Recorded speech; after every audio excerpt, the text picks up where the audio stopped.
St. Thomas Aquinas, Order Friars Preachers, Dominican, 1274, Fossa Nuova.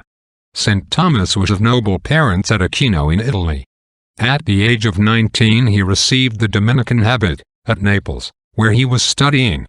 Seized by his brothers on his way to Paris, he suffered a 2 years' captivity in their castle of Roccasecca. But neither the caresses of his mother and sisters, nor the threats and stratagems of his brothers, could shake him in his vocation. While St. Thomas was in confinement at Roccasecca, his brothers endeavored to entrap him into sin, but the attempt only ended in the triumph of his purity.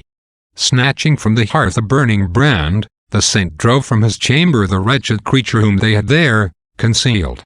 Then marking a cross upon the wall, he knelt down to pray, and forthwith, being wrapped in ecstasy, an angel girded him with a cord, in token of the gift of perpetual chastity which God had given him.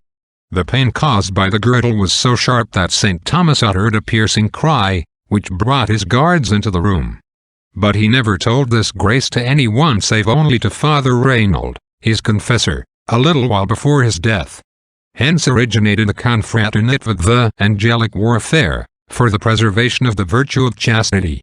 Having at length escaped, St. Thomas went to Cologne to study under Blessed Albert the Great, and after that to Paris, where for many years he taught philosophy and theology. The Church has ever venerated his numerous writings as a treasure house of sacred doctrine. While in naming him the angelic doctor, she has indicated that his science is more divine than human. The rarest gifts of intellect were combined in him with the tenderest piety. Prayer, he said, had taught him more than study. His singular devotion to the Blessed Sacrament shines forth in the office and hymns for Corpus Christi, which he composed.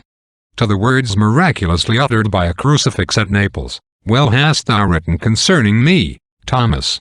What shall I give thee as a reward?" he replied, "Not save thyself, O Lord." He died at Fossa Nuova, in 1274, on his way to the General Council of Lyons, to which Pope Gregory X had summoned him. Reflection. The knowledge of God is for all, but hidden treasures are reserved for those who have ever followed the Lamb. Amen.